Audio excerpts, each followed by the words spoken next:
Good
evening, ladies and gentlemen. Welcome to another episode of Encrypted Connections. I'm your host, Kyle, and to that side is my co-host, Mr. Dewey Edwards. How you doing tonight, Dewey? Doing fine. Glad to be here. I'm glad you're here. Well, I'm glad this day's better than the day we just discussed backstage for you. There you go. I just I made it through the New Year's, so I Well, guess I'm that's good. That's good. Yeah, that's good. New Year's isn't much to me anymore. You just get to a point where No. it's like, it's professional DUI night. So it's like I ain't got no business being out there. I'm good. Exactly. I'm good. I stay home. I don't even watch the ball drop anymore. I'm asleep usually by then. But anyway, I hope you guys all had a wonderful new year. Hope it's starting off well for you. 2024 is shaping up to be a shit show as usual. Just based on the political climate in this country anyway. things are looking real grim. We can only hope it gets better from here, folks. But anyway, so let me say hello to some folks in the chat. Let me scroll back to the beginning. Sharon, welcome. Ben took off. He was tired. He's got to get up early. He said to say hello to you, Dewey. So Ben's in bed. Sonia, hello. Kay, hello. Ricky Fresh, what's up, buddy? Octo, what's going on, man? Hello, Hope. Mark D, what's going on, brother? Welcome. I think that's everybody for now. Oh, Bernie, there he is. BG, what's up? That's the ball watches Kyle drop. Speaking of Kyle dropping, if you look at my tagline, it says habitually falls down. So there is a running tally now. Every single outing that I have gone on with Brian, Chewie, and Aleks, I have fallen. And not just any fall, not just a slight trip and stumble. No. An epic face plant every time. The first time we were in Freetown, I almost fell off a 150-foot quarry. That's pretty dangerous. And then I tripped over a log. When we were in New Hampshire, I fell flat on my face walking across this old bridge made out of logs. It had railroad spikes sticking up out of it, and I tripped over one and went like pancake flat on my face. That felt really terrible. And then this weekend, I cut my finger wide the hell open, like literally sliced the top of it 3/4 of the way off, that whole knuckle, right to the bone. And then on the way back to the car, after the investigation was over, when our lights were all dim and it was dark and rainy and wet and the mud was really thick, I went to pull my boot out of the mud, and the front of my boot got caught on a stump that was sticking 45 degrees up towards me. So as I yank my foot up, the front of it catches that stump, and I do the same thing I did before. I go whap, face down, right in the mud. Thank God it was at the end of the night, because the temperature dropped by about, 10 or 12 degrees from the time we got there, and it was damn cold. And at that point, I was pretty soaking wet and muddy, and it was no fun. So, yes, the ball watches me drop. I drop often.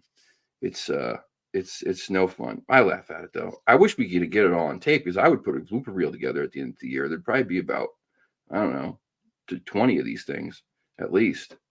Every investigation.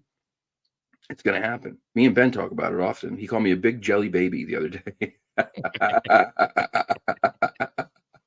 I thought that was pretty accurate. Oh God. So anyway, what'd you do for New Year's?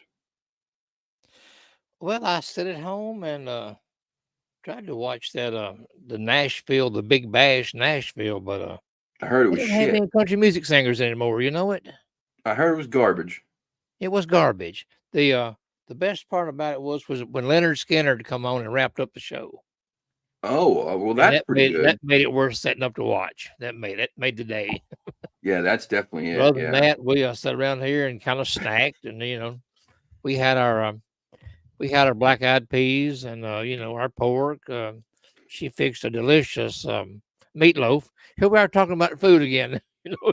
Yeah, this happens every time. It always goes to food. But anyway, Always. yeah, had cornbread, cabbage. Oh, it was great. It was great. So I made some Rotel cheese dip Oh, yeah. and put a pound of a full pound of ground beef in it. Oh, it was delicious. Oh, I bet. That sounds good. But we just sat Damn. around here at the house and just stayed in and stayed warm and watched TV. Yeah, that's about what I did. Yeah.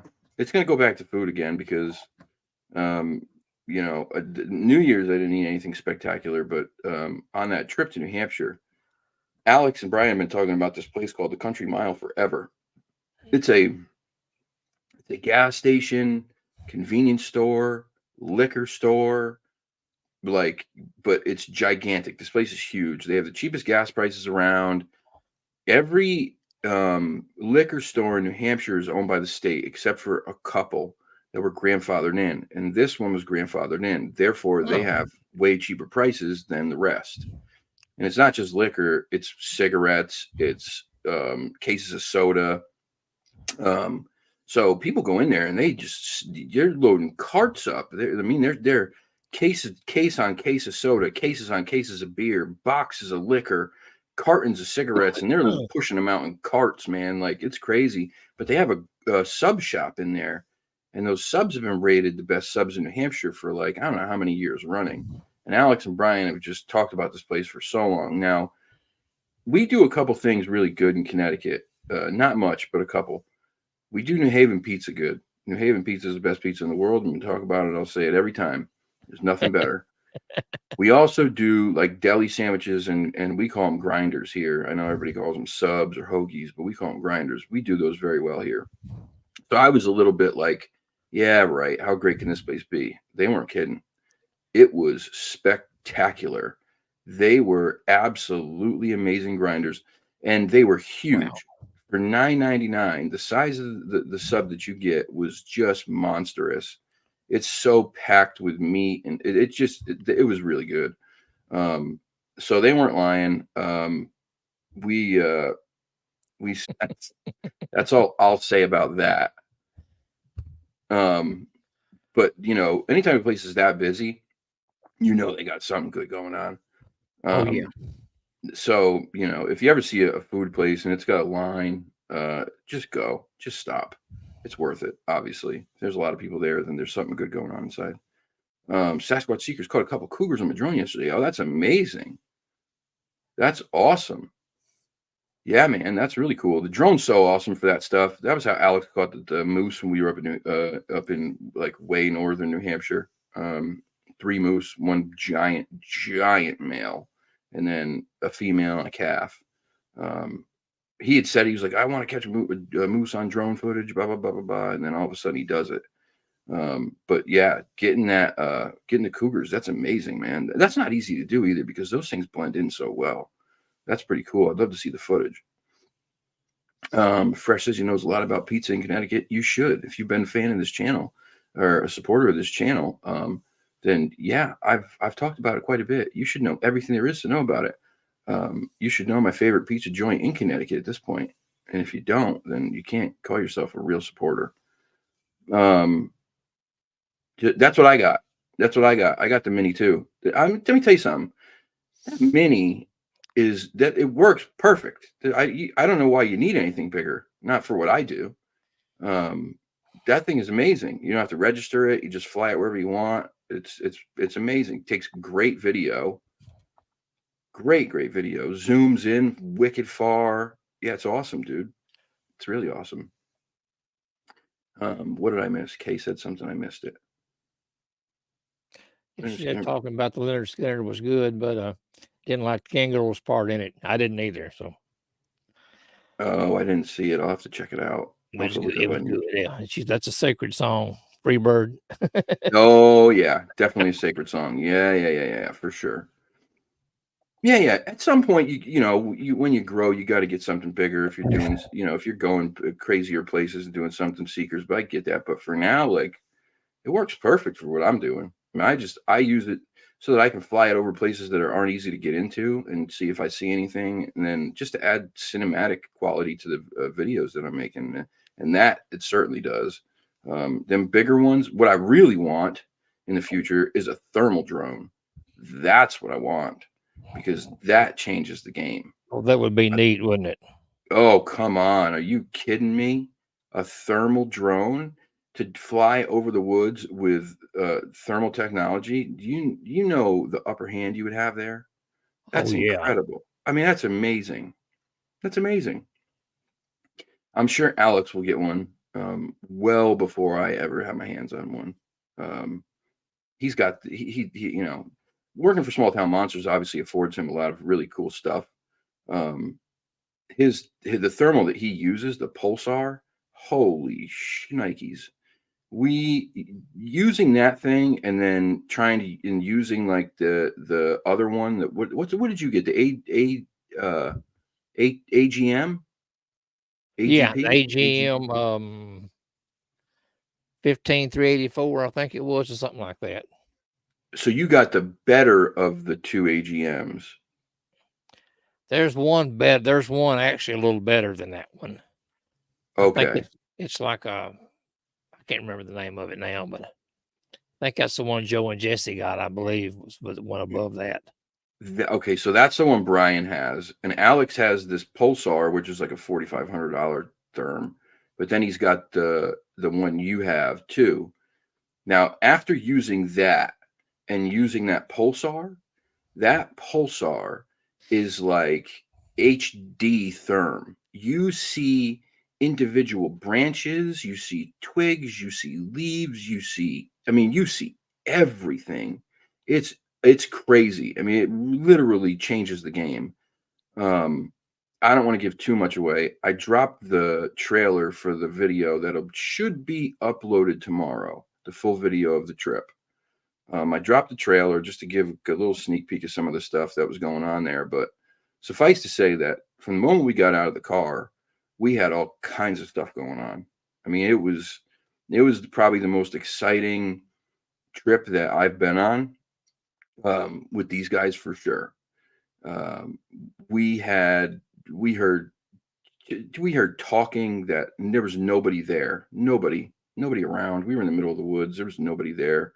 We heard something breaking limbs and stomping around, and we even threatened, like, hey, if you're out there, let us know because we got to leash him or the dog will attack. And nobody fessed up. We couldn't find anybody, so who the hell knows what was going on.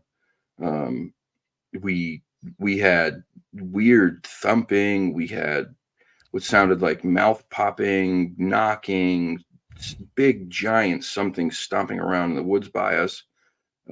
Just a lot of stuff. I'm not going to give it all away because I want you to watch the video, which again, I've worked the whole day on, literally the whole day today, a few hours yesterday, a few hours the day before. It was like 7 hours worth of footage or something like that, six hours and 38 minutes that I had to go through and edit it all. And it's holy crap, my eyes are tired, man. They are tired. Yeah, which Yeah, video software are you using to do your edits? I just use CapCut. CapCut, it's you can get it free. It's a free app. or you can pay the like 10 or 12 bucks a month for the upgrade, which affords you some extras. The extras are pretty cool. I will say it, for a cheap app like that, the amount of stuff that you can do with those videos is really astounding. I mean, you can overlay, you can split, you can fade, you can, audio, sound effects, muting. Um, you can change the transparency. Like it, you can do basically everything. I don't know one thing you can't do, and it's so easy to use. I'll have to try that out. I think I put on 50 something videos, I think, on my channel. And every one of them, I've probably got 10 or 12 cuts before I finally get through all of it. I'll get halfway through or almost through, and something will happen. A phone will ring or something like that. I'll just Yeah, that start back over again. Where if I had something like that, I could, just splice it back in and keep going. So Yeah, no, I get it. That's what happens. When we were out, anytime you're trying to film, you can almost count on something messing up or getting in the way, or oh yeah, someone interrupting. That's just the way it goes, man. That's just part of it. Fresh, I disagree. I might have to ban you right now from this channel because I eat Pop Tarts and I'm a man. What is that? if you can see that or not. What the hell That, is that? that is a picture a friend sent me from LBL. There's two of them, one in front of the other one. They are deer bones hanging on tree limbs. I was gonna say that looks like a They are skeleton. looks like maybe the pelvis bone, maybe of a deer. And she sent me the rest of the bones all kind of piled up. And she kind of arranged them and laid them out and made pictures of them.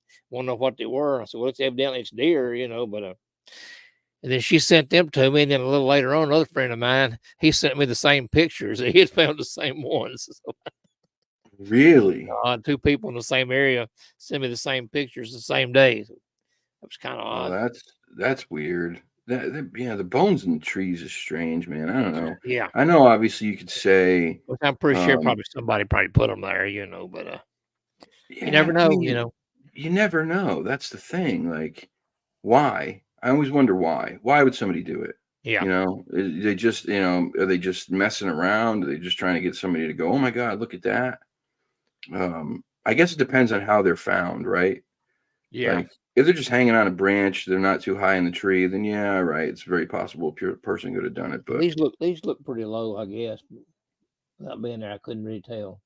yeah, yeah. See, I found that skull at that property that was wedged in that tree nook that was about 12 and a half feet off the ground. And it was wedged in there so hard that I couldn't pry it out.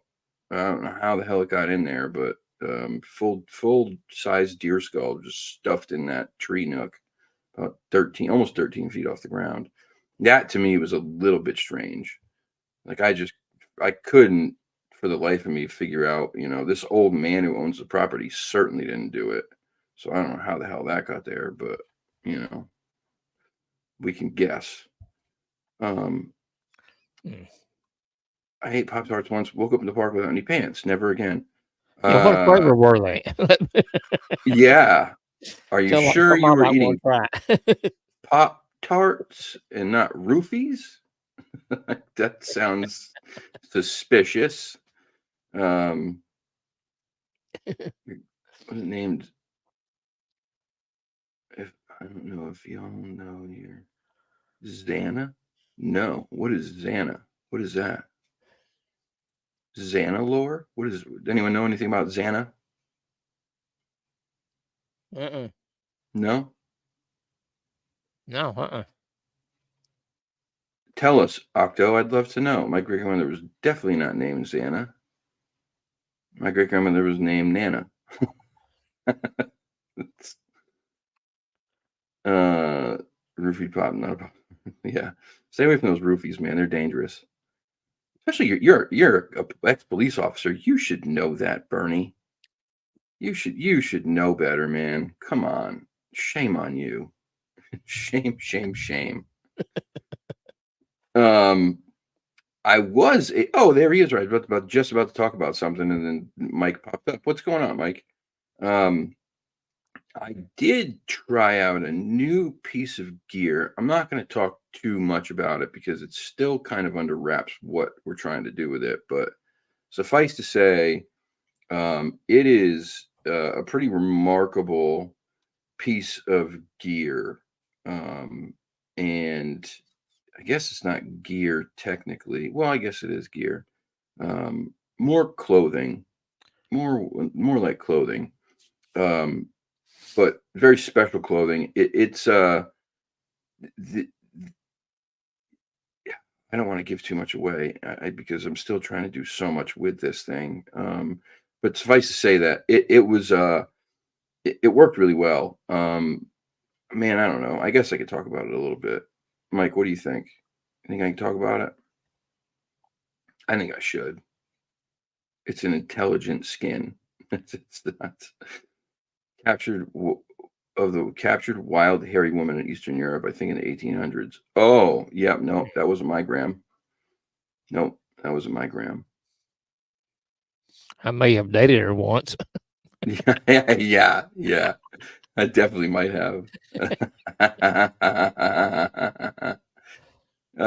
Yeah, that's what I think too, Mike. That's just kind of what I was thinking. Yeah, we're gonna hold off. We'll wait. We're gonna do some more tests with this thing, and then we're gonna see what we get from it. But the first test went really well.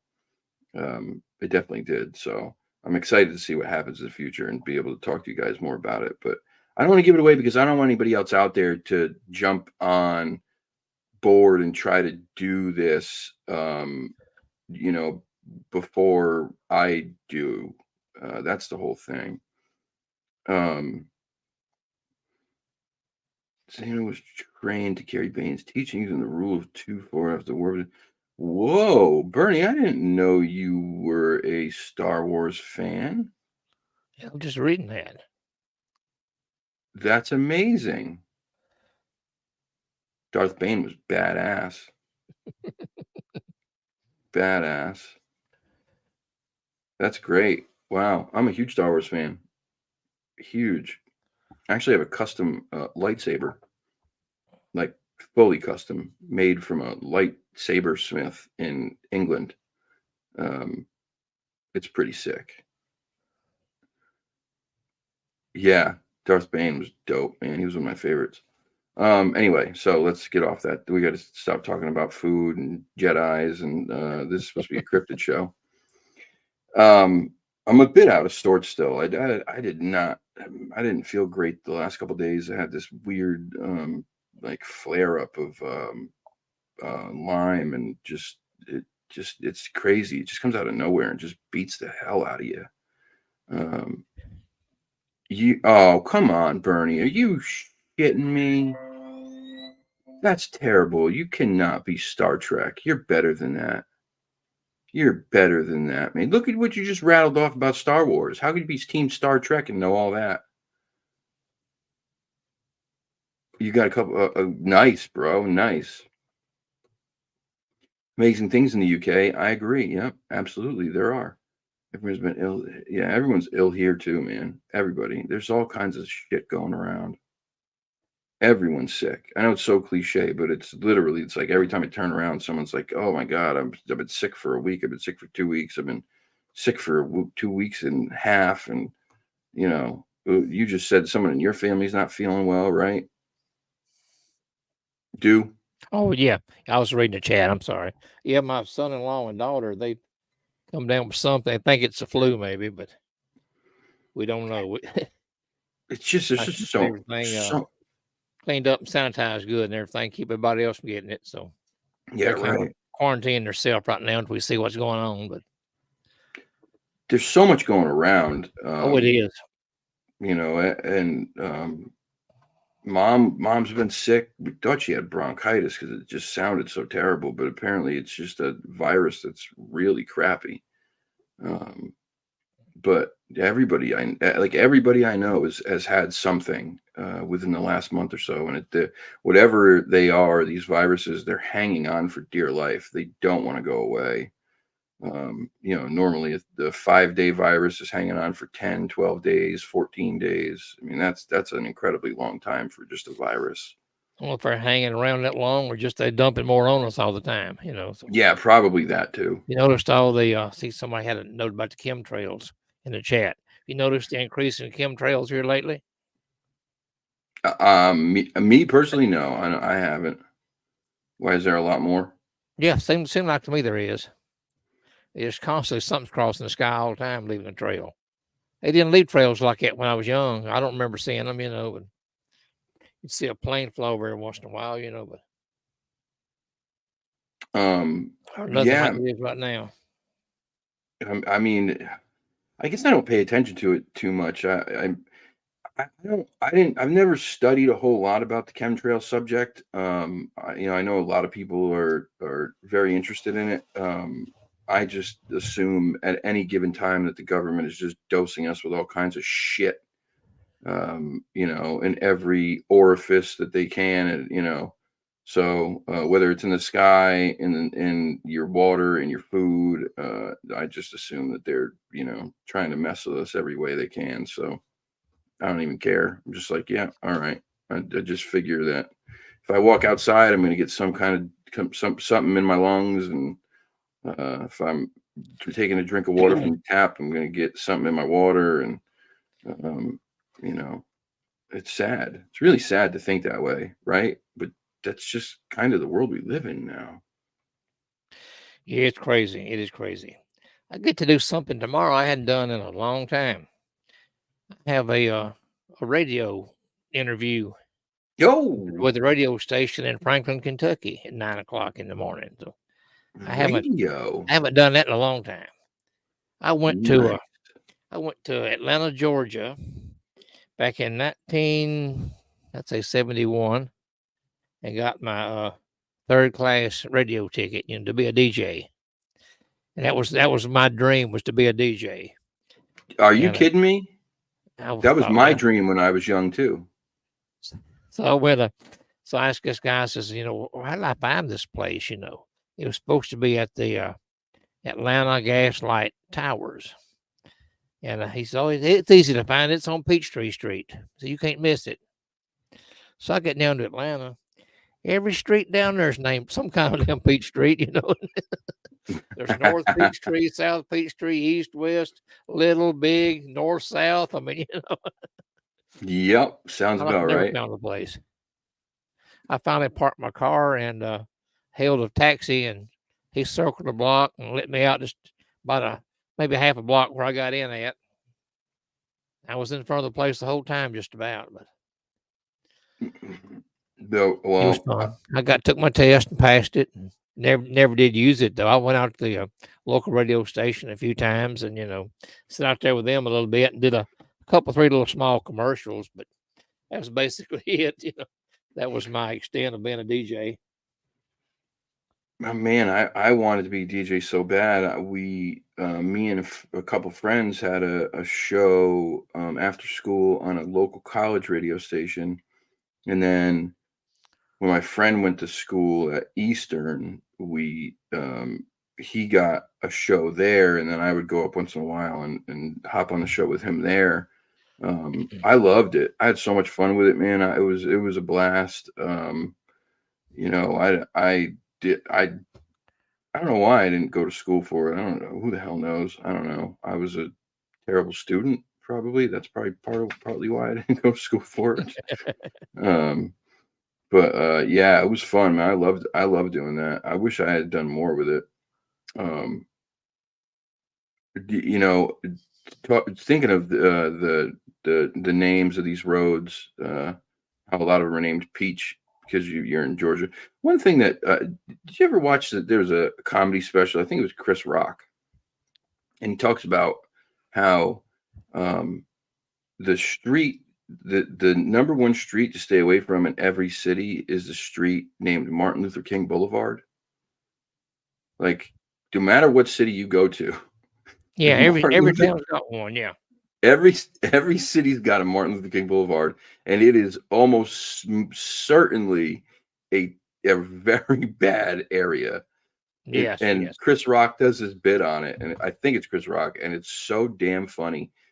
It's sad though, because it's like Martin Luther King definitely didn't want that for his name, and certainly for the city, but somehow this street that's supposed to be named after this guy who wanted peace ends up becoming like it's one of the most violent streets in every city across the country. Yeah. Sad. I can only speak to like New Haven and Hartford. They both have them, and they're both scary places. They are scary places. Yeah, we have a Martin Luther King Jr. Memorial Park in Springfield. It's in a part of town you don't want to go in after dark. I mean, Yeah, that's what I'm saying. it's a daytime visit only. Daytime visit only. Yeah. Look at Bernie says there's one in Harlem. I've been to Harlem a bunch of times. Matter of fact, when I was in New York in April, I took a shortcut through the projects in Harlem with my ex and her daughter. You should have seen the looks on their faces as we're walking through the middle of these projects. The terror, the pure terror. Oh man, it was funny. But I had gone there so much, like when I was younger, when I was a teenager, I had a friend whose dad lived up there, and so every chance we got, we would go to New York, and we were young back then, so uh, inevitably we were going places to try to pick up weed when we were that age. So we would go to some of these sketchy areas, and the more that you hung out around the city, and the more places you went, like I realized that not only these places are terrible and these people aren't there to give you trouble. Most of the trouble comes between the people that live there, like the people that live on this block and the people that live in that block, the gangs in this set of buildings and the gangs in that set of buildings. Yeah, of course there's gonna be robberies and stuff like that, um but for the most part, like the older folks who lived in those areas, they didn't let the youngsters get out of control and mess with people who were just kind of passing through. That was at least what I saw. I know there's like these stigmas that come with a lot of these places, but I always had a great time going to the city. And some of the places we went were definitely sketchy. They were very sketchy. But we never got messed with. People were very, like, really respectful, and that was why I walked right through those projects. I figured, I'm not giving anybody a problem. I'm not going to give anybody a hard time. I'm going to mind my business. I'm going to walk through here and be respectful and kind. And, if I saw somebody walking towards me, I would say, hey, how you doing? And keep it moving. And, nobody bothered me. But I do know that obviously things can go left in certain places, and some places are just scary in general. Harlem can definitely be a scary place. I think Brownsville is probably the scariest place in New York that I've ever been. Bernie, what do you think? Brownsville's terrifying. Brownsville's like, oh my goodness, it's so scary. That place, that's one place that, like, I felt for sure I'm getting robbed here 100%. They're taking everything from me. It's one of those places, like, it was tough. It was a tough area, and you knew it as soon as you stepped foot in there. Sorry, I'm trying to see what the hell. I was trying to send a part of the video to my email. I couldn't send it. It was telling me it was too big. Hold on one sec. I'm just trying to bring it up.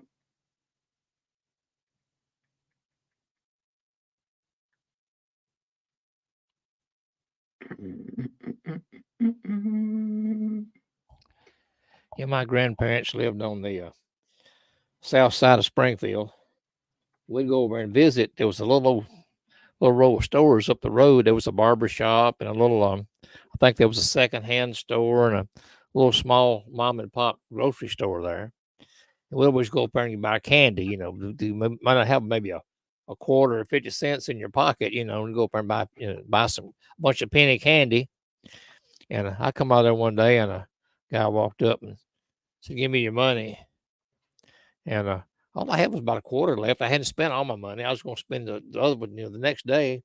And I reached in my pocket to get it. And by that time, the front door of the store opened up, and the guy that owned the store come out with a broom and run the guy plumb off, give him a cuss, and run him off and told him to leave me alone.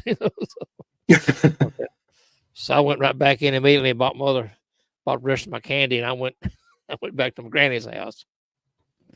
Do you remember? They come out and rescued me. Do you remember what? Yeah. Felony robbery. I think it was the Jackie Robinson houses, Bernie. I believe. Again, I hadn't been there in quite a long time, but I'm pretty sure that's what it was. Terrain is dangerous enough for me. Yeah. Yeah, the Adirondacks. It's dangerous terrain for sure. Brownsville was the worst. I'm sure it was, dude. Yeah, it's a rough area, man. They built some real tough folks in that area for sure. For sure. Hey, what's up, Sandy? Where you been? Good to see you. I should give you hell right now, but I'm not gonna. I'm glad to see you though. Happy you're here. Ragnar, what's up? Good to see you. What the hell was I gonna say? I'm sorry, I couldn't get that piece of the video up. I wanted to show one more piece of video from this weekend that was really interesting, but I couldn't get it to go through, and I was trying to download a different app, Dropbox, to go through, and I couldn't get the app up fast enough, and I'm not going to sit here and do it while I'm on the show. But the whole video will be up tomorrow, by tomorrow night at some point. I don't know how long it's going to take to upload because it's longer than the last one. This one's probably going to be an hour or more. I listen. When you got 6 hours plus of video to edit, like I tried to edit it down. I was trying to keep it to like 40 minutes, but it's so hard when you have that much footage and you have a lot of stuff going on, like a lot of activity that you want to show. I'm, it's like either I leave a bunch of stuff out and then shorten a lot of these things that are happening so you don't really get the full context, or I put out an hour or an hour and 20-minute video. I know a lot of people's attention spans don't last much longer than 30 minutes when it comes to YouTube. At least that's what the analytics say. 15 to 30 minutes is about the average. But I'm hoping that the video will be intriguing enough that people will watch. I'm patting myself in the back because the first video I did that I edited was the Northern New Hampshire expedition that we went for the weekend that we ended up getting rained out of. That's done over 5,000 views so far, which is, for me, that's huge. I can't even believe that any video I put out has done that many views. I know there's people out there who are doing hundreds of thousands and millions, but shit, 5,000 for me is a ton. So that video has done a lot. The corner video, which I was really proud of, I thought that video was even better, is only 30 minutes. And that video has done like 439 views, which really is like a kick in the balls. Because I thought that was way better. I thought I edited it better. I thought I found my little pocket of how I was going to make the rest of my videos by making that video that way. And it hasn't done nearly as well. Now, I don't know if that's because, there's a lot of reasons why the first video may have hit the algorithm just right, for whatever reason. Could have been the title, could have been any number of things. And then this one didn't. But I'm hoping the next one does. And I'm hoping because of that, maybe the corner, which is the title of the previous one, maybe that will get bumped somewhere too. Brian's video is doing really well. If you haven't watched Brian's video, go check that out on Brian and Chewie Go Hiking. He does such a great job on editing his videos, man. He's just good. He's just so good at it. They're just so clean and like the thing about it's really cool is like, obviously all three of us make videos. Aleks makes videos with Small Town Monsters, which is a large production company. You're gonna be working with them. You're gonna see what a professional job these guys do. I mean, they're professionals, right? Oh yeah. They have all the equipment. They have the top editing stuff. They have been doing this for a very long time. So they are a professional film production company. Me and Brian are just independent amateur film editing idiots, right? That's what we are. But we have everyone has their own style. Alex has his style, Brian has his style, I have mine. It's really fun to watch, to go, like, we're all together filming, and then to go back and watch each of us put together the day or the weekend or the few days that we're together in our own way. You get different views and different ways of seeing things of the same weekend, and they're all completely different. It's really interesting. Me and Brian were talking about it earlier. Really interesting how you could be there in the same place filming the same things, but you literally get a totally different video from me and from Brian, and it feels like a totally different video. Gore-Tex and wool clothes, sweat kills people. Yeah, I remember you telling me that. I never knew that. I'll have to check out the wool stuff. Although it's itchy. I don't like itchy, but I guess if I'm wearing something underneath it, I'll be okay. Did you dress as Kyle? You have to make it as long as it needs. Oh, thank you. Yeah, you're right. Mark says he likes the longer videos. I do too. I prefer the longer videos. Gives me something to do, you know? Gives me something to do. I like when I see someone put out a new documentary. It's an hour and a half. I'm like, sweet, you get to watch Bigfoot for an hour and a half, or Bigfoot related stuff for an hour and a half. People out in the field doing research, because that's my favorite thing. It's like, if you're out in the woods doing research, that's what I want to see. Yeah. I don't care if it's paranormal, Bigfoot, whatever. If you're out in the woods, if you're going to abandoned buildings, I love that stuff, man. Type of shirt. See, of course, watching Mountain Mama has got her first granddaughter the 10th, expecting a second girl any day now. Congratulations. I Oh wish shoot, I'd had somebody to have my grandkids first. I missed that. Congratulations. It's amazing. That's amazing. That's awesome. It is. Ragnar likes longer videos. Bernie says some people like long. Yeah, I know it's different for everybody. If I just focused on the analytics, my videos would be 12 minutes long, every one of them, because YouTube says people drop off at between the 15-minute and 30-minute mark, and generally closer to the 15-minute mark. So around 17 to 19 minutes, people are like, yeah, I'm out, I'm done. So if I listen to the analytics, then all my videos would be 12 minutes long. That way, hopefully I keep everyone's attention through the whole video and nobody drops out. But I don't listen to the analytics. I make the videos the way they need to be made to get all the content in. I make them in a way that I hope they entertain people, which is why I thought the last video was so much better. I think I say this as humbly as I can. I'm not like, trust me, I don't have an ego. I'm very hard on myself about this stuff, but I think that the style that I did that video in is something that I do very well. Kind of suspenseful, creepy, dark, keep you on the edge of your seat type of thing. Like, I love that style. When I watch videos that have that music and that ambiance, you're like staring at the screen going, oh shit, what's going to happen next? Oh shit, what's going to happen next? Oh my God, Kyle falls. you know? All of a But sudden you hear, dun dun dun. yep, and then I fall flat on my face.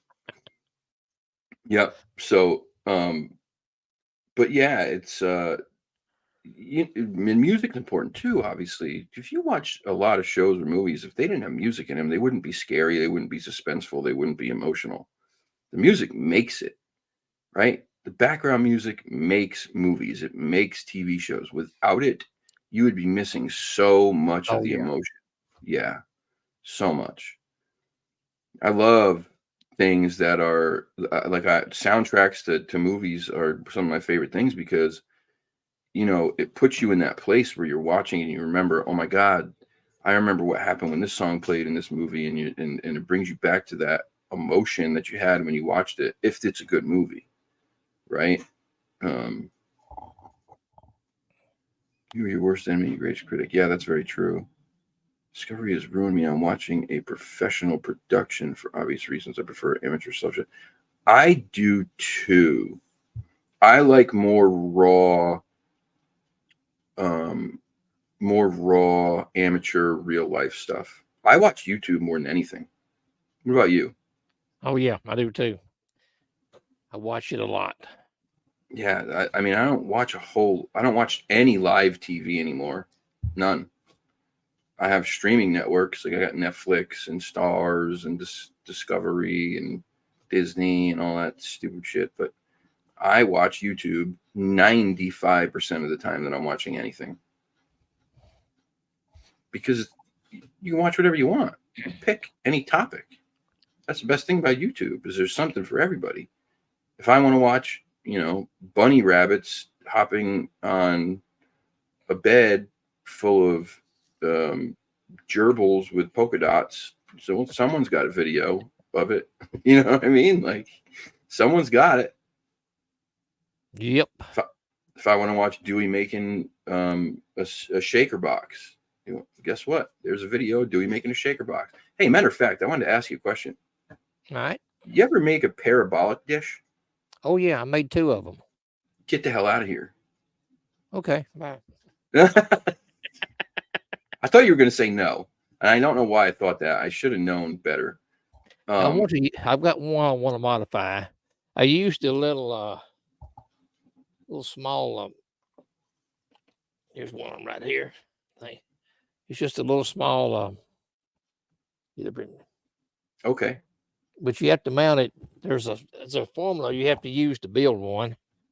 As far as getting your vocal center in the dish and getting the microphone in the focal point.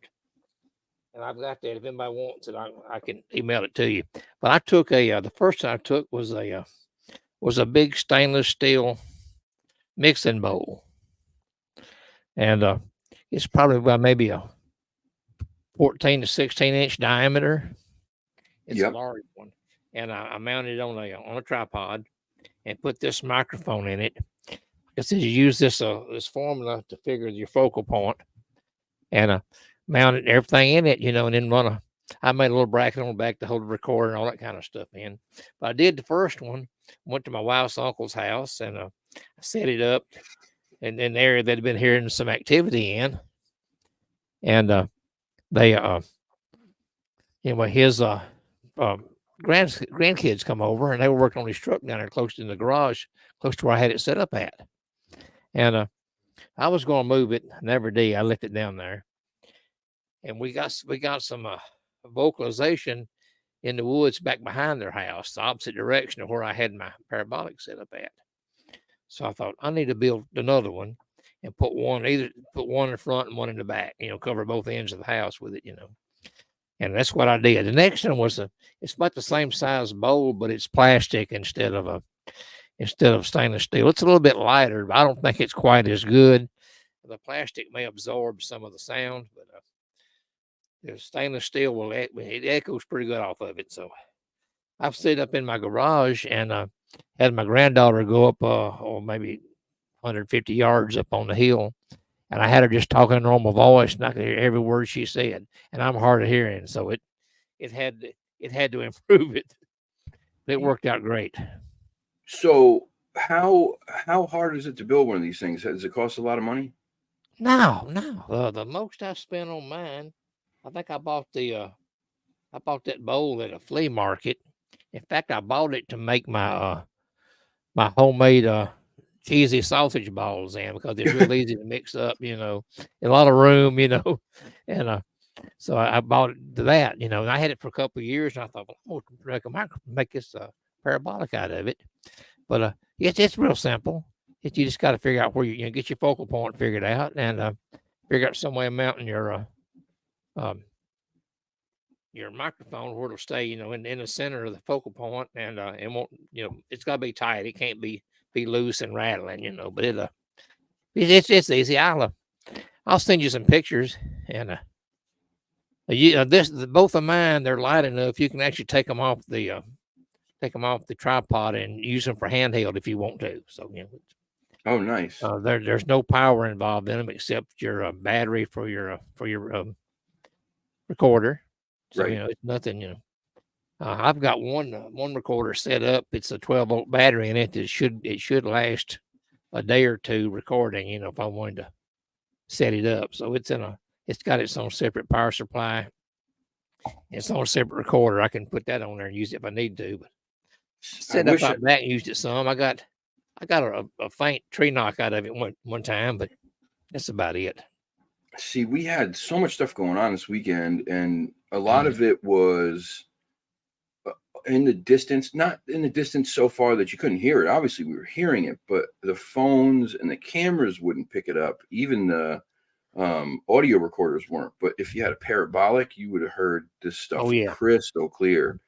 And then there was other stuff that was even like I heard a knock and Aleks didn't hear it because he was moving through the bushes. Brian heard something that I didn't hear. Like there was stuff going on that because of one reason or another, like, whether you're putting your hood on at the moment or you're rustling with your stuff, you don't hear it, but they hear it. And like if you have a parabolic in those situations, you're hearing all of it.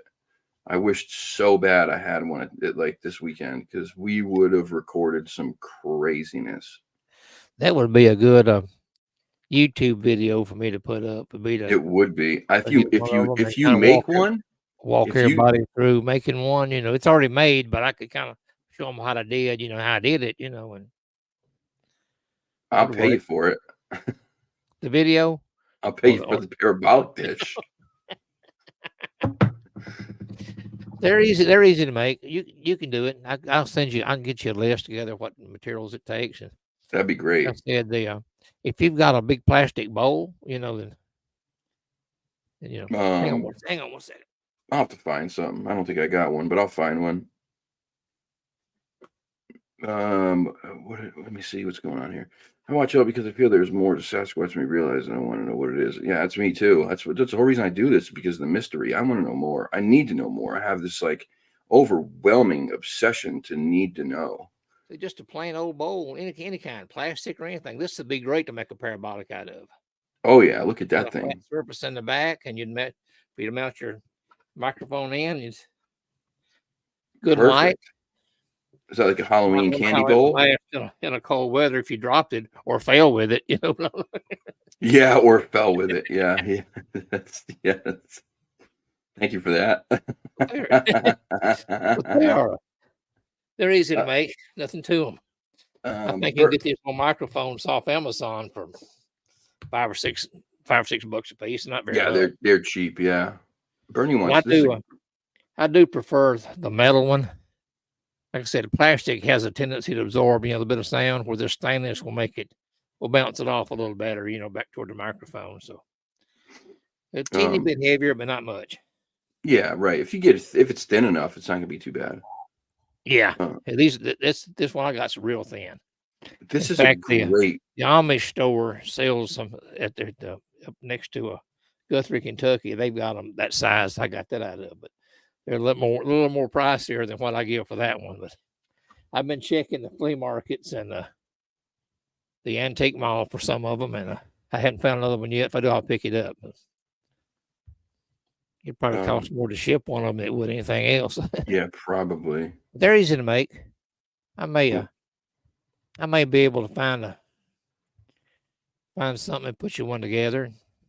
Well, if you got a list, you can send me. Send me a list. It won't have a tripod with it or anything, But a tripod obviously would be much easier to be able to set it on the ground when you needed to. But like, if you got a list, send me the list, and if I think I can do it, I'll do it. I'll make you a video. I'm certainly not as handy as you. With my radio interview tomorrow, I'll come back and get on that. Oh, that's great. Thank you. This question is amazing, by the way. Do you think consciousness exists as part of our physical being, like in the brain, or separate? I think it's separate.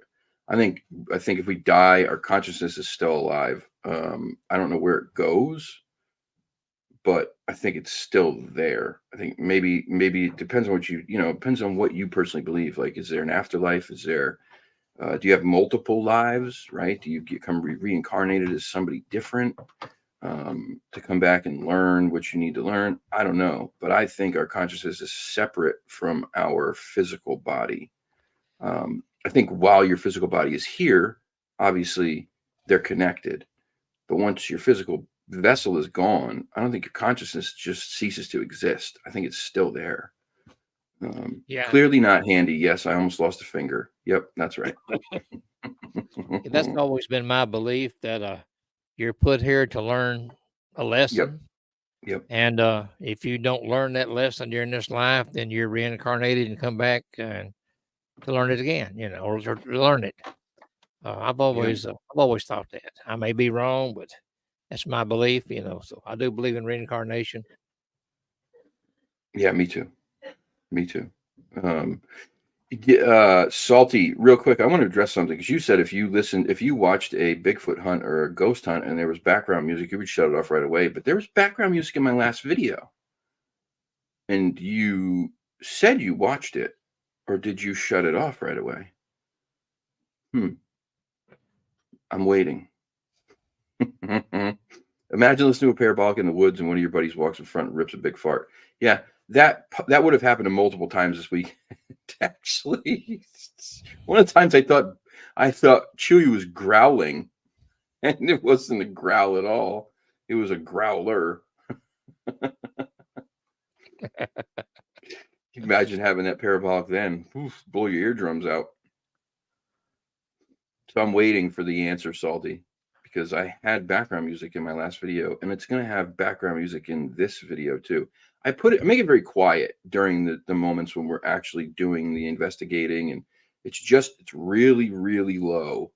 Um, like you barely hear it, and it's not on every cut scene either. It's only in some. Hey, Judy, welcome. Good to see you. I just saw you earlier today, watching on Mike's show. Um,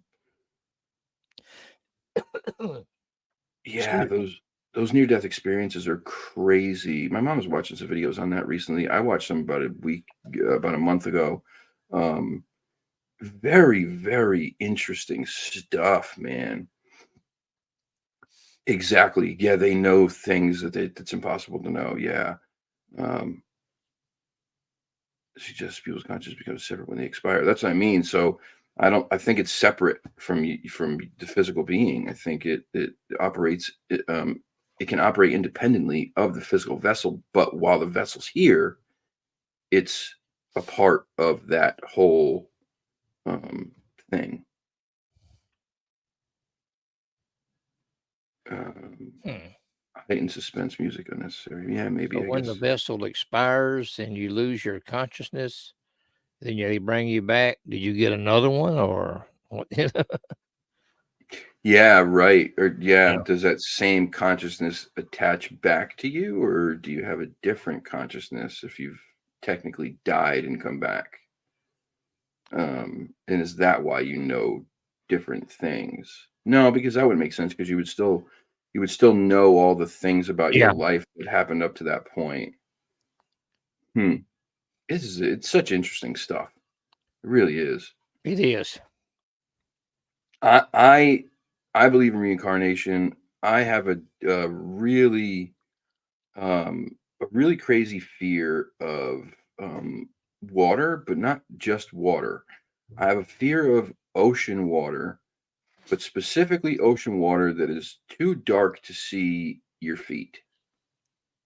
Like we have water here that it's not that pretty blue teal color. You can't see shit 5 feet down. It's pitch black. Um, and that terrifies me being out there. If I'm swimming in the ocean and I'm just kind of wading away, kicking my feet underneath me, and I can't see anything. You talk about scared. I am like, if I'm like constantly like pulling my feet up towards me closer and closer and trying not to make too many movements. Now, I talked to a psychic once and she didn't know anything about me. The only thing I gave her was my first name, didn't even hear my birthday. One of the first things she said to me was, two of your biggest fears are flying and the ocean. She said, but specifically like deep, dark water that you can't see below you in. And I thought, like, holy crap, how did she know that? Because that's pretty specific. She said, you were a pilot in a past life in one of the wars. You got shot down over the ocean and you drowned in my past life. And that's why I have a fear of that kind of water, is because of that.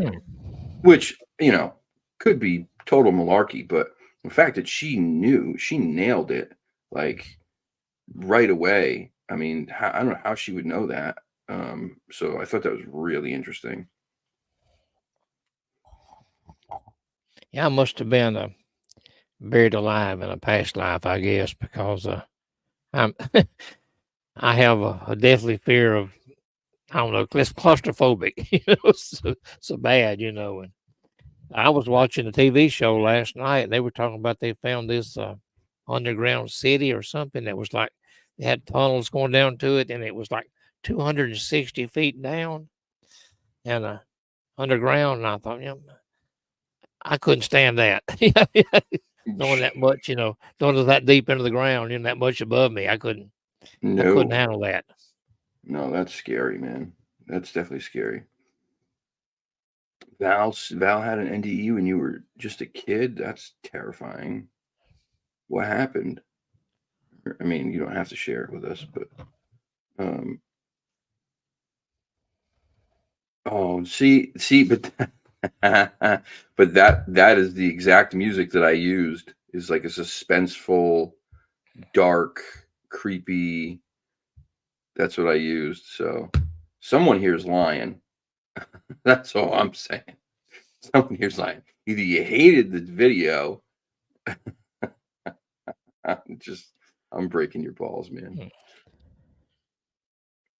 Like, it's much more than you could have guessed, but I wouldn't touch that stuff with a 10-foot pole. Yeah, man, me and Fresh talked about this with the psychic thing, and a lot of people don't believe in it, and I didn't for many, many years until I had the experience that changed all that with the one psychic lady who, like, just, she knew things that there was no possible way she could know. None. I mean, like, very, very detailed, intimate things that no way nobody knew. And she knew them. And that was it. I was like, shoot, there's something to this. I Something to it. contacted a psychic back in I'd say back in the mid '80s. We had a lady in the county come up missing, and we had looked for her for a day or two, whatever. And I called this psychic up. Her name was Carol Kennedy. I think she goes by Madam Carol. I think she's out of Nashville.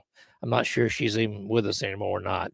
But I called her to get some information, and as soon as I called her, she told me my name, what I wanted, and everything before I ever said a word. It was unreal. So she told me kind of what I wanted to know, but not everything. She told me, said, if you'll get me an article for clothing and I can sleep on it, I can give you everything you need to know about her, just about. But I never go that far. I Yeah. just couldn't come up to ask the family for article for clothing. You know what I mean? So, in But that, fact, she never has been found. That wasn't back in 80, I think 83. She hasn't been found yet. So really? that was another book I wanted to work on. Was we had a couple of women missing like that, both around Adams, and they I tried to get the information from the sheriff's department, and they're still open cases even after 40 years. They hadn't touched these things, no telling when, but they're still considered open cases, and they won't release any information on them. So I may have to find some other way of getting around that. Jeez, man. It's just crazy though when you finally have that experience with somebody who has that ability, and you're like, well, you're just left with your jaw on the floor, like, how the hell, Yeah. you know? But then again, it makes you wonder, why have you ever heard of a psychic winning the lottery? Yeah, but again, like, I know you're right, but so it's one of those things where it's like, is it the type of gift that is given to people by a higher power, right? maybe, Mhm. and that higher power is limiting the gift to where it can't be used for like greed or nefarious purposes type of thing. I mean, I don't know. I just Yeah. don't know any. I don't know any other reason why they wouldn't. Yeah, they say you're not supposed to use it for your own benefit, but Right, I don't know. I right. had a I had a little experience. That my I had a couple eBay sales one day. One of them was for $15.50, and one was for $51.50. All same number, 5150. It's back when gas is up pretty high. I stopped at the local station up here and filled my truck up. It held $51.50. This all happened on the same day. Our phone number when I was growing up was 5150. So I called my wife on the phone. And I said, "Hey, run up to Kentucky and buy me a pick 4, 5150. Get the where it's the split box or whatever they call it." But anyway, she did. I just knew all night long while I was working, I'm gonna hit the lottery. It's gonna hit. So I get up the next morning and check the number, and it wasn't nowhere near close. It was like 9966 or some kind of some weird number. So I thought, yeah, somebody been messing with me. So I look it up. I get on the lottery online. I look up the number of pick 4 and type that number in to see when it hit. It only hit once in the whole life of the lottery, and it was the night before. No. Only one, and nobody had hit it. Oh So it would have my, paid out several $1,000s but that's I was a crazy. day late, which is the story of my life. Yeah, right. Me too. Yeah. Um, Thank you, Judy. We're glad you're here. I still say it all the time. This chat is just it's like such a it's one of my favorite reasons for doing the show is because the chat just always is so great. Um, 5150, Bernie. What's that code in police lingo? 5150. Doesn't it mean like you're being held on because you're crazy or something?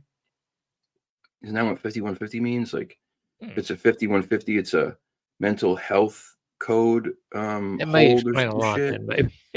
I think it's something like that. I'm pretty sure. Bernie's an ex-police officer, so he would know. I know it's some kind of code, like police code. Um, 5150. God damn it! I thought it was like crazy. Um, Someone's acting crazy, or like a evaluation for being crazy or something. We are applying that logic to the situation based on our suppositions. We evaluate the motives and limitations of external intelligence source to provide that info. Yeah, I don't know. It's a good question. Psych hold. Yeah, thank you. 5150 is a psych hold. Yep. Huh. Yep. Baker Act. Yes, that's right. Baker Act. It's a psych hold. So it's a 72-hour hold at a psych unit. Um, so they can determine if you're safe to go back into the public. Yeah, Bernie is absolutely brilliant. He's one of the smartest people I've ever talked to in my entire life. That's not an exaggeration. The guy is he's beyond my intelligence level for sure. In New York City, the code for mentally disturbed person is 1054E. Not sure what it might be elsewhere.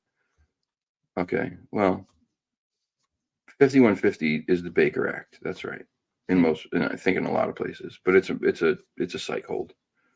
At least in some places. That's where I knew it from. I brilliant. Just ask me. They're trying to tell me something else, maybe. What's 730? What's 730? 918 is confirmed crazy. What's 730? What's that code? I don't I've know heard any that 7 before. codes. I've heard that before too. When someone says you're 730, 50/50 is grinding ball trucks and skateboard. That it is. That it is. Oh, that's good. So, something interesting happened to me yesterday. Um, I was browsing Reddit like I do often, and I usually go on like hiking threads, hunting threads, fishing threads, um, and try to see if I see anyone who ever mentions anything to do with Bigfoot. Because if you go on like a hiking site, a thread, or like a fishing thread or a hunting thread, and somebody talks about Bigfoot, it's not what you may get in a typical Bigfoot thread where people kind of, you might come across people who are in there just telling stories, right? I hate to say that, but it happens. It's just kind of with this stuff. It's the nature of the beast. When you go to a hiking thread, a fishing thread, a hunting thread, these people are talking about hunting, hiking, and fishing. So when they say like, "Hey, has anyone ever seen anything weird out in the woods? Have you ever seen anything by the lake that you can't explain? I was hiking in the woods and I saw this thing." And then, inevitably people ask questions and the person explains it more, hopefully. And I came across this lady, um, confirm mental treatment code 730. Okay, Mike, how the hell do you know all this? Mike's a very smart guy too. We got some really smart people in the chat, like ridiculously smart. But anyway, so this lady writes, she was a child, and while her mother was hiking, she saw a large, hairy, bipedal creature that resembled an ape and a man in New Hampshire, and she called the police. When she called the police said, "You need to call this lady," and they gave her this lady's phone number. And so she went home. She waited a couple days. She called this lady. The lady said, "Come to my house." And so the little girl, who's now in her 70s and writing this, remembers her mom loading her and her sister in the car, going to this strange lady's house who they'd never met before. The mother and the lady going into the kitchen. They give the kids cookies. They send them into the living room, sit them down on the carpet with some toys, and they tell them, stay here while we talk, while the adults talk. And as they're talking, throughout this conversation, the kids run out of cookies, and the little girl wants to get up and go get more. And as she's walking towards the kitchen, she hears the lady say, "Well, he can't live on his property because they already live there." And when she gets in the kitchen, she says, "Can we have some more cookies?" And then she asks, "Who can't live on his own property, and who are the people who live there already?" And the old lady says, the wild people live there. A little girl, obviously, who's in her 70s now and writing this whole thing, is like, she asks, "What are wild people?" Her mother tries to shoo her into the other room, and the old lady says, "No, it's okay. She should know." At the time, she was like, I forget how old, like 7 or 8 or something. And the woman starts explaining to her, they're like the missing link. They're like part ape, part human. They don't speak like us. They live differently than we do. And they live in the woods and blah, blah, blah, all this stuff. And so they go home, and the mother doesn't really say much about it again, except she talks to the older sister about it at some point because it really unnerved her. And then the stuff that the old lady told her about how the people who lived in this one little town, there was only a few people in this certain area of the town where these things lived in the woods, surrounding the few houses and properties that were built there. But every person who lived in that little area had seen these things on a regular basis, at least in the beginning. And there was at least a little bit of reluctancy on the part of these creatures when the people first moved in, and some headbutting went on until a gentleman who was a First Nations elder moved into a property and said, "I know about these things. They're part of our culture. We've known about them for a long time. We're going to offer a treaty by giving them an offering or a gift."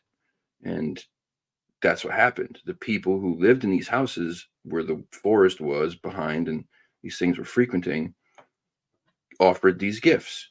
And that was what started this silent treaty between the people who live there and the Sasquatch. Um, the lady, overheard this whole story from her mother and from her sister, and then as she got older, she had ended up running into one of the people who was part of this group that the police would defer people to. who knew about these things, and she asked him, and he gave her like the whole lowdown on it all. And so this was her story about her explanation about what these wild people of New Hampshire were and how she understood them. So I left a comment and I said, this is absolutely amazing. I said, me and my friends do investigations and research up in that area. And we've all had some experience or encounter in some way with this stuff. And we are passionate about it. I would love to talk to you more about this if you were willing. Obviously I wouldn't share it with anybody. I wouldn't tell anybody where this is happening or where it happened, but this is history. And I think it's important that this be passed on, right? Mm-hmm. I'm thinking this lady's never gonna respond. Well, she responded today, and she said she was apprehensive. She doesn't know who I am, which is totally understandable.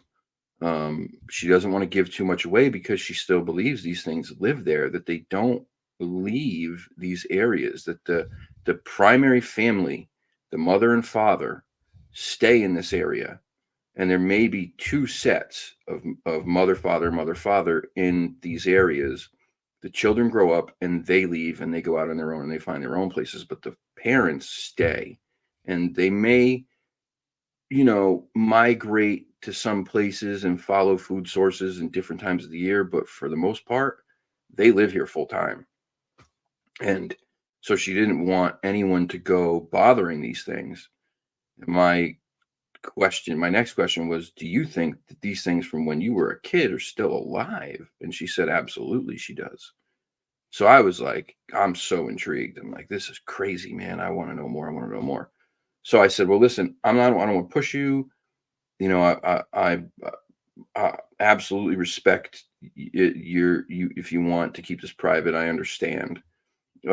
Just so you know, like I can send you a video or two about how we investigate and who we are. And, we're very respectful. We're very peaceful. We don't want anything to do to harm these things. We just want to understand them and know more. And she said, well, let me think about it. And she did give me a very small sliver of information, which I'm not going to share here, but she did tell me what town this stuff occurred near, not in, near. And I know that town, I mean, if you know New Hampshire, there's like these very small towns. And so there's only two places like near that town that potentially have uh, the that for me look like they would have the wilderness to support these things. And so it's one of these three places. I'm hoping she gives me the whole lowdown at some point, but even if she doesn't, just to talk to her in person, over the phone and hear her tell this whole story is like, this is history, man. At 70 something years old, she's never told this story before. She said this was the first time on that thread that she ever spoke about it to anybody. At 70 years old, to talk about it, I just feel like at that point, I believe her right off the bat. Like at 70 something, you're not going to make stuff up like this. Why would you? What's in it for you? There's nothing for you to gain, especially on a Reddit thread about hiking. I mean, come on. So my fingers are crossed that this becomes like somebody that I speak to about this stuff, because I think she probably knows more than she's even talking about. If she lived up there for her whole life and she had these elders around, this Native American man and all, like there's a lot to be known. And so I am praying that she talks to me. I'm praying that I can maybe even get an interview with her, even if she doesn't show her face. I'll change her voice, whatever. It just, this kind of stuff to me is so important that it needs to be passed along. These stories can't die. They're so important to this stuff. They can't Yeah. die, you know? So that was my interesting thing that happened between yesterday and today. And I'm really excited about the possibility. Oh yeah. I've been able to smack a little wheat. that sounds fun. Are they a mirror image of us? I wonder. Yeah, it's a good question. Um, the, they're the theories are just endless. Um, I you hear people talk about going out in the woods and talking to them and speaking in our language. So does that mean we assume that they understand our language? Who the hell told me this? Who was the one? It was Mike. Mike. Mike in the chat right now. We had this conversation about a week ago. And we talked about how speaking to them in English, it they that God, right? When God made everything and us and animals, God didn't put a limitation on these things that they understand, like when we speak to them. God, I forget how Mike worded it. He's much more eloquent than I am. But essentially, like, they don't have a limitation, so there's no language barrier for them because they're one of God's creatures, right? And they speak in a universal language, essentially, is what it is. So if you go out there and speak to them in your language, they're going to understand it. So, like, I tried it this weekend and don't think anything happened, but I'm going to continue trying it because what the hell do you have to lose? I don't think there's anything to lose. I mean, I would just go out there and look like a nutcase. I'm talking to the trees, and I mean, it's, if anyone walks by, they're like, "What the hell is this guy doing?" He's out here introducing himself to the redwoods and the cedars. Yeah, But I don't know if they can actually understand our language or they can read our minds. So that's the other thing, you right? know, People think it's mind speak. Yeah, it's who the hell knows? We don't know. yeah, exactly. You know, it's all of it's possible. I mean, whatever's going on there, whatever's going on, there's a lot to it. These beings are incredibly smart. They are forward thinking, they are tactical, they are curious, they're sometimes humorous even. um y- you know they really are a lot like us in many ways, and in many ways they're better than us, it seems. um they don't do the damage to this world and nature that we do, and they try to remain living peacefully and in silence and in secrecy. And um, the Native Americans said if you saw one, then it meant you were blessed. So take that for what it's worth. The higher we get, the better the mind speak communication connection. Yeah, that's also very possible. I mean, who the hell knows? Our intentions are interpreted somewhat easily, I believe, for sure. It's easy to tell who's an asshole and who's not. Oh yeah. You don't even have to open your mouth. You can look at somebody and go, "Yep, that guy's a dick." Okay.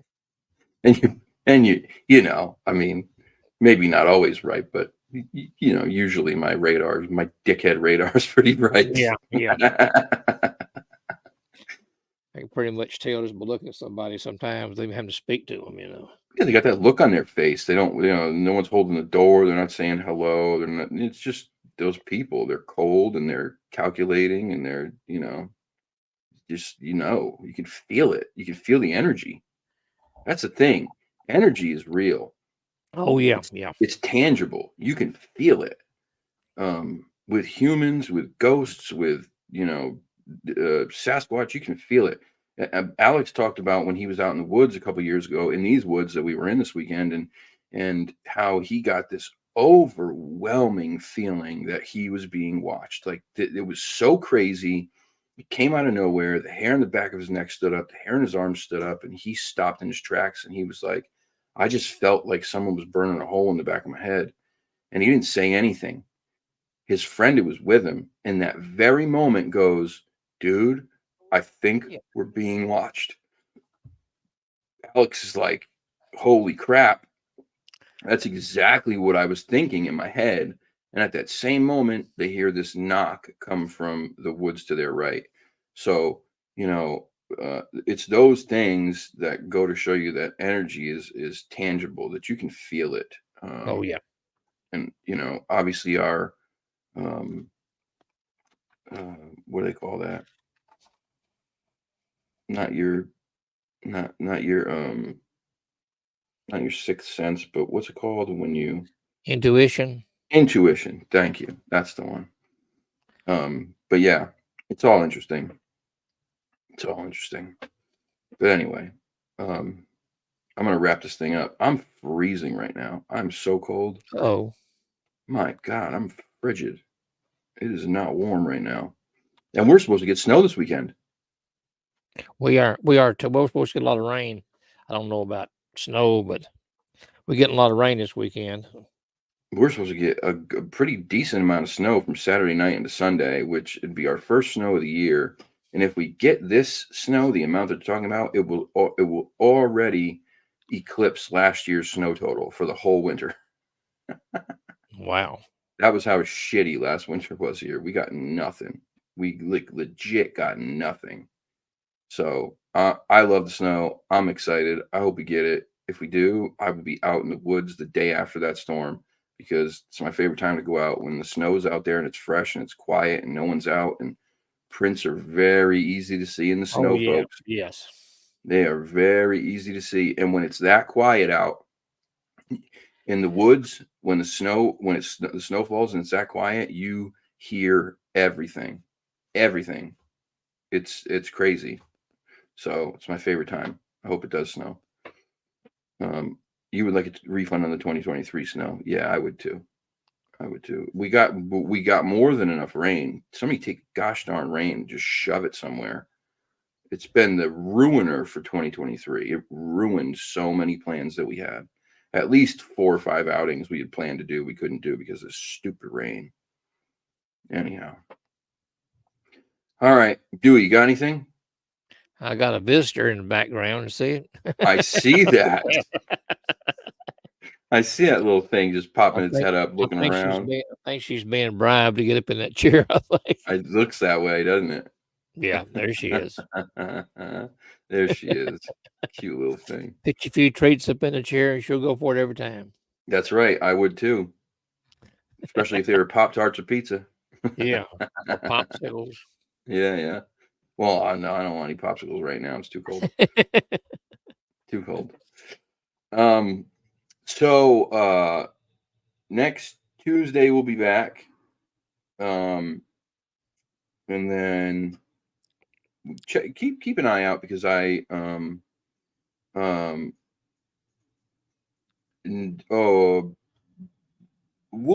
Bernie, remember that for next week. We'll talk about that next week.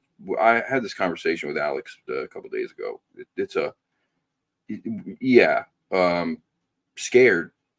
Truthfully, I mean, if I'm being honest, I think it's natural to be scared of anything that's that big and excited. You think you're going to be excited. I think that's what everybody thinks. You think you're going to be excited. You think maybe by seeing one, you're going to get some answers. But I think the reality of staring at something that's that massive and that big and that behaves in that way that it can just disappear very quickly and it becomes very unnerving really quickly, even if it's not doing anything aggressive. It's just the nature of it. Like 8 to 10 feet tall is friggin' huge. That is Oh God, huge. yeah, yeah. It's hard to imagine. It's hard to imagine. You can like to look at a person across from you and imagine that person being 4 to 5 feet taller, right? And maybe weigh 400 to 500 pounds more or more than that. That's a very hard thing to do, to imagine that. So it's intimidating for sure. Yeah, intimidating AF. I think you have to make a decision about that, a resolution. I mean, I'm going to continue doing it. I want to have an encounter. I want to see something. I want to get more answers. I want to absorb more information and all that. But I mean, at the same time, I'd be lying if I said like when it happens, I wouldn't be like, holy shit, holy shit, holy shit. I would. But I'm I understand that, and I'm okay with it. I've come to the conclusion that that's just the way it's going to go down, right? And if by chance I meet the one that's like all roided out and pissed off and hates the world and wants to kill humans, well, it'll probably get the job done quick. I certainly don't stand a chance against it. So hopefully that's the way it goes. Anyway, yeah, for sure, absolutely, for sure. I see What's up, Joe Joe? made it. Hillbound Holler made it into the chat. What's up, Joe? How you doing, I hope buddy? y'all are all feeling better. Yeah, for sure. We got to talk, Joe. There's no more texting this guy, Aleks. Me and you were friends. You and Aleks are not friends. Me and you were friends first. So if you need to talk to Aleks, you text me. I'll text Aleks. That's how that goes. I'm just kidding. I said to Aleks the other day, Joe texted him about Christmas, and I was like, whoa, whoa, whoa, whoa, whoa. What's going on here? You mean Joe Doyle? Joe, my friend? I have to break balls. You know how that goes. All right, let me get out of here. I'm cold. I want to warm up, maybe have some hot cocoa or something. So yeah, keep an eye out. Probably be going out this week. Aleks means nothing to me. You know that. This is why I say it, because I was hoping I would get something, and I did. Classic. Absolutely classic. You rock. I'll probably be going out this week. I may even go out not tomorrow or the day after, and then I'm probably taking my nephew out Saturday. He's been wanting me to take him out. He's into this stuff so much. So I'm probably gonna take him out Saturday, and so I'll probably go live both of those times, at least for a little while. So keep an eye out for that. And then we'll be back next Tuesday, guys. Do we? Yeah, I'll be here. Good night, everybody. Hope y'all had a nice New Year, and hope you go everything in this coming year will be good for you. Stay safe, keep your head on a swivel, and we'll catch you next week. Absolutely, guys. Thank you. Happy New Year. I need to stop talking so much. I feel like I just take the show over and you sit there quietly, and I'm rude. I apologize. I get all these things in my head and they just come out. It's like verbal vomit. My mom always told me that I had to watch my mouth. All right. Anyway, we're out of here, guys. Have a wonderful night. Happy New Year. I'll catch you on the flip side. Take care. Good night. Good night, everybody. Stop texting Aleks, Joe.